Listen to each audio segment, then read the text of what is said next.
Hi, my name is Matthew Murray. I'm a third year medical student here at Johns Hopkins, and thank you so much for coming to listen to my presentation today. I actually have been to Istanbul, and one of my closest friends is a local to Istanbul, so I go back to visit every once in a while. So I'm really excited to go back next time. It's one of my absolute favorite cities in the world. So the title of my presentation today is Cost Effectiveness of Chest X-ray for Facility-Based Systematic Screening of Tuberculosis Among Ugandan Adults. And I know that's a mouthful, so I'll break it down for you word by word in just a moment. But first I want to go over the aims of the project. So it's good to know that TB, as of 2015, last year, became the #1 infectious leading cause of death in the world. But about 1 in 3 individuals who have TB go undiagnosed by the current methods. The current methods are mostly passive case detection, so just waiting for the patients with TB to come to the hospital. But it's proposed that maybe actively finding that 1 in 3 patient could be one way to reduce the global TB burden. One way to do this would be to give chest x-ray to everyone that comes into the hospital with a cough. And chest x-ray would be a good option for this because it's not too expensive, like the expert nucleic acid amplification test, but it's not like sputum smear is another example of a triage test, but it's not very sensitive. So chest x-ray could be one opportunity to find this missing 3 million patients. However, the cost effectiveness has never been assessed for this sort of implementation before. So that's the aim of this project here. And so here, let me break down the title for you. So cost effectiveness of chest x-ray. When I say cost effectiveness, it's not the way I usually mean it. It's not which option is the cheapest or which one has the highest value, but it's a specific equation. It's called an ICER, the incremental cost effectiveness ratio. And it's simply just the number of dollars you have to spend to generate 1 additional year of life for one person. So if I'm going to live to 70 and an intervention allows me to live to 71 and it costs $1,000, the ICER is $1,000 for that 1 year. Now, chest x-ray. It's just like what you're used to, a chest x-ray, except here it's used in a triage sort of way. So it's not given to people who we think have TB, it's given to everybody. Everybody that comes into the hospital with a cough will be given a chest x-ray. And in this way, we're hoping to discover people who have TB who don't even know they have it yet. Facility-based systematic screening. So facility-based here is the hospital. We're not going out into the community and looking for individuals with TB like this picture indicates. We're actually waiting for them to come to us. So we stay in the hospital.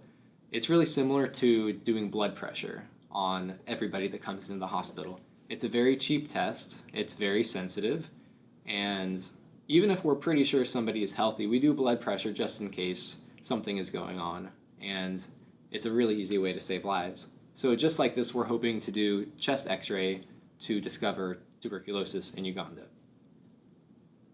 So with that, that's the title, Cost Effectiveness of Chest x-ray for Facility-Based Systematic Screening of Tuberculosis Among Ugandan Adults.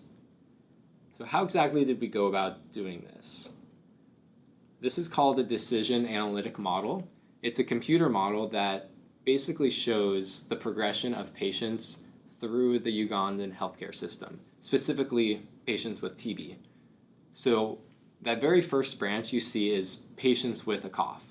So a patient comes into the hospital and has a cough. The bottom half, that first branch on the bottom says standard of care, and that's what's already happening in Uganda. Just the normal standard of care.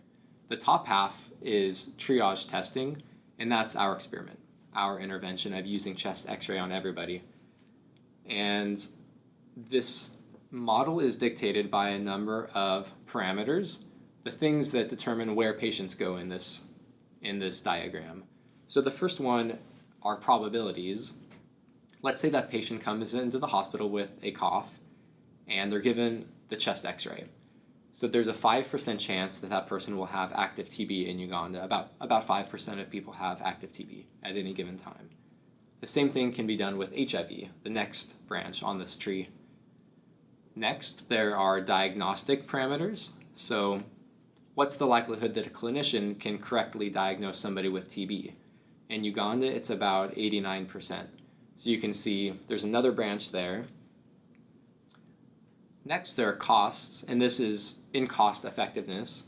So we add up all the costs between the chest x-ray, paying the doctor in the hospital, running this confirmation test at the end called expert, and we compare that to the effectiveness, which is the last parameter.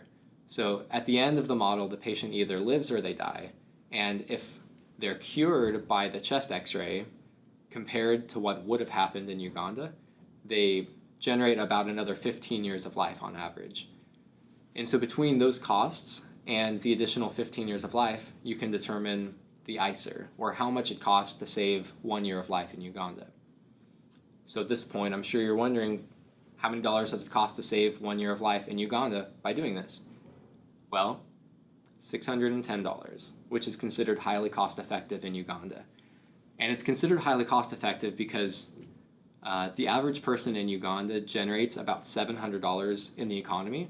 So if you spend $610 to save a year of life, and then they go back and work for 1 year, they generate $700, and it pays for itself. But realistically, there's a range here. So the 95% confidence interval is about $200 to $1,800. And I'll explain why this is so important, but let's say the health minister of Uganda decides to start using chest x-ray as a triage test for TB. This person really wants to know what kind of range they're looking at for cost. And so this is determined by sensitivity analysis. And so we look at each one of those parameters in the model, whether it's the cost of chest x-ray or the prevalence of TB, and we change them higher or lower to see how they influence the model. And so here you can see on the top row prevalence of TB, and the vertical bar right in the middle of this graph shows the standard, what we assumed from the model. So at the bottom you see 610. That's what I showed you just a moment ago. And if you change the prevalence of TB in Uganda, let's say to 10% on this model, there's a lot more people we could potentially help with this intervention, so it becomes a lot more cost effective, only about $300 per year of life, as you can see on the top row here. But if the TB prevalence is only 1%, you can see that it becomes dramatically more expensive, about $3,000.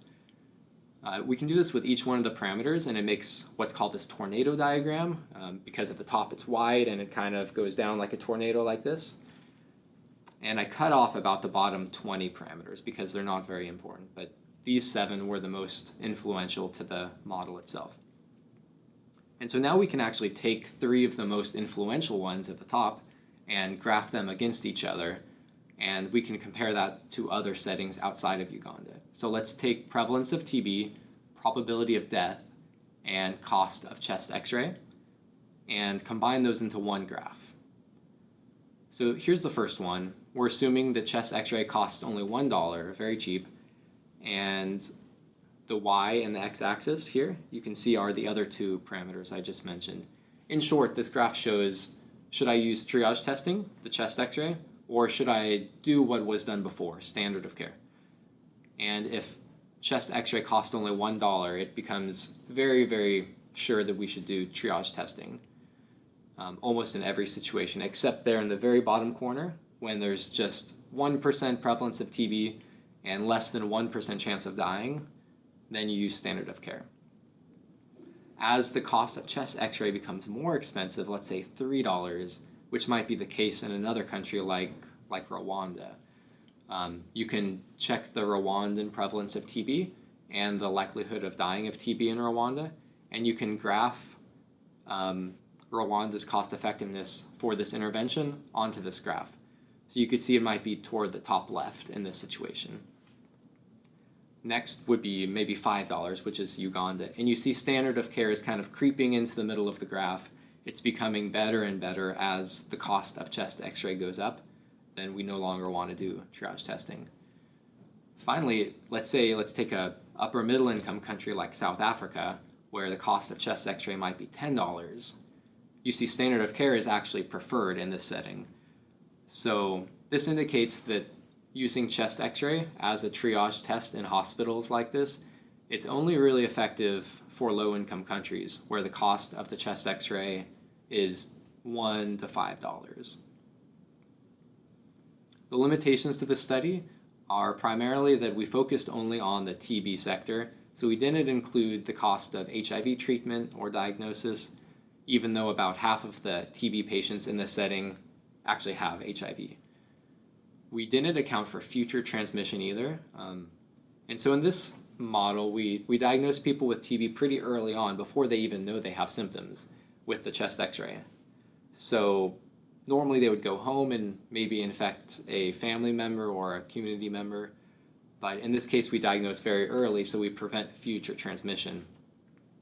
And if anything, this would make our model more cost effective. So if we included this, it would be even better. The cost effectiveness I mentioned is compared to this international standard, the $700 per year, which is how much one person in Uganda makes. Although there are probably a lot of interventions in Uganda that are cost effective in the same way, so picking the one that's most cost effective would be important. Finally, we used years of life gained instead of disability adjusted life years, which is the most common metric to use. But since in TB, most people end up either being cured or dying within just a couple years, these two are about the same in this setting. So in conclusion, chest x-ray in this setting in Uganda at about $5 is very cost effective to screen for TB, and it can be extrapolated to similar settings like Rwanda. Maybe even in South Africa, we can say it's not effective.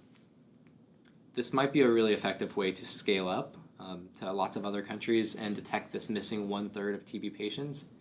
But as you saw, the most influential factors in this model were things like the cost of chest x-ray and how good the test was itself. So if we could find triage tests that are more effective than chest x-ray, this could potentially be an extremely cost-effective intervention. And with that, I would like to say thank you so much, and I look forward to any questions you might have for me. Thanks.